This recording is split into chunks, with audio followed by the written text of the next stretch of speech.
কখন যে যাই, তোরাই আসিস বুঝলি। আচ্ছা ঠিক আছে, ভালো থাক তাহলে। আচ্ছা রাখি। আচ্ছা আবার নয়ন ফোন দিচ্ছে।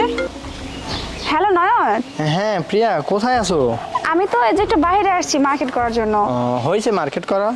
না, এখন যাচ্ছিলাম আর কি মার্কেটে। আচ্ছা, বাবুকেও সাথে নিছো নাকি? হ্যাঁ হ্যাঁ, ও আমার সাথেই আছে, ইরফান তো আমার সাথেই আছে। আচ্ছা ঠিক আছে, তাহলে সাবধানে যাও। হ্যাঁ আচ্ছা ঠিক আছে, রাখো। ওকে। আরে ইরফান, আমার ছেলে কোথায়? আমার সাথে তো ছিল, কোথায় গেল? আরে ইরফান, ইরফান, ইরফান, ইরফান বাবা, কোথায় তুই বাবা? ইরফান, কোথায় গেল আমার ছেলেটা? আমার খুব ভয় লাগতেছে। ইরফান, এই আপা, আপনারা একটা ছোট একটা বাচ্চা দেখছেন, 4 বছর বয়স, দেখছেন ফর্সা করে সুন্দর মতো, দেখছেন আপনারা? না না আপু, আমি তো কাউকে দেখিনি, ঘরে তো বসে আছি। দেখেননি? না না, সত্যি করে বলুন না, দেখছেন কিনা? এখানে দেখি নাই তো আমরা। এইখানেই তো ছিল। ইরফান, অন্য কোথাও গেছি। ইরফান, ইরফান। শোন, ওরে তো আজকে নিয়ে আইছি, ওরে আজকে বিদায় করে দেবো এই দুনিয়া থেকে, না একদম সরাই দেবো, মারি ফেলাম একেবারে, বুঝছস? অবস্থা ঠিক করছেন, আজকে আর মেরালাম। আচ্ছা ঠিক আছে, তাহলে চল এখান থেকে যাই, তাড়াতাড়ি যাই, চল চল।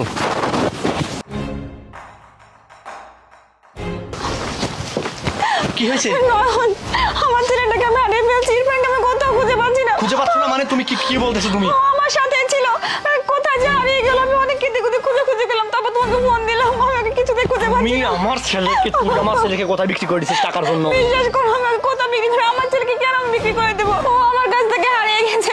তুমি যে আমার ছেলেকে নিয়ে এসে দাও না, তুমি খুঁজে নিয়ে এসে দাও ওকে। কোথায় গেছে? আমি জানি না। কে ফোন দিছে দেখো। কেমন নাম্বার? হ্যালো, কে বলছেন? হ্যালো শোন, আমি তোর ছেলেকে কিডন্যাপ করছি। কিডন্যাপ করছেন মানে ভাই? কে আপনি ভাই? আমি যেই হই না কেন, 10 লক্ষ টাকা নিয়ে তাড়াতাড়ি পুরাতন বাগানে চলে আয়। আর যদি না আসিস তাহলে কিন্তু একদম তোর ছেলেকে এই দুনিয়া থেকে বিদায় দিয়ে দেবো। 10 লক্ষ টাকার কথা বলতেছে ভাই, একটু কম গরম হন না ভাই। এতগুলো টাকা, আমার ছেলে ঠিক আছে তো ভাই? আমার ছেলে ঠিক আছে তো? আরে তোর ছেলে একদম ঠিক আছে। আর শোন, যদি পুলিশকে বলিস না, যদি পুলিশকে একটু ইনফর্ম করিস, তাহলে তোর ছেলে কিন্তু এখন আমি গুলি করে মেরে দেবো। আচ্ছা ঠিক আছে ভাই, আমি টাকা নিয়ে আসতেছি। কোথায় আসবো? পুরাতন বাগান চলে আয়। আচ্ছা ঠিক আছে ভাই, আমার ছেলেটাই কিছু করে না ভাই, আমি আপনার টাকা সব দিয়ে দেবো। তাড়াতাড়ি চলো, আসো। ওস্তাদ এখন তো আসতেছে না। আরে আইবো দাঁড়া, একটু ওয়েট কর। ইরফান, আম্মু, টাকা দাও, টাকা নিয়ে আসছি আমরা, টাকা নিয়ে আসছি। টাকা নিয়ে আসিস? টাকা দেখা। এই ধর, উল্টো ধর। এই যে টাকা ভাই। দে টাকা দে। ঠিক আছে, তোর বড় পাইছিস না? ঠিক আছে। আচ্ছা ঠিক আছে। দাঁড়া, খবরদার একটাও পালানোর চেষ্টা করবি না। কি ভাবছিস? হ্যাঁ, তোরা এইরকম অপকর্ম কাজ করে যাবি আর পার পেয়ে যাবি প্রত্যেকটা বার, তাই না? হ্যাঁ থামুন, ওনাকে গায়ে হাত দেন না, আইন নিজের হাতে তুলে নেবেন না। আমি দুজনকে থানায় নিয়ে ব্যবস্থা। চল থানায় চল। হ্যাঁ স্যার, চল। চলুন শাস্তি দিবেন। ওর সাথে কে আছে প্রত্যেকটাকে ধরে খবর আছে। আয় টাকা দে। টাকা তোর? হ্যাঁ আয় চল, কেউ বাঁচবি না।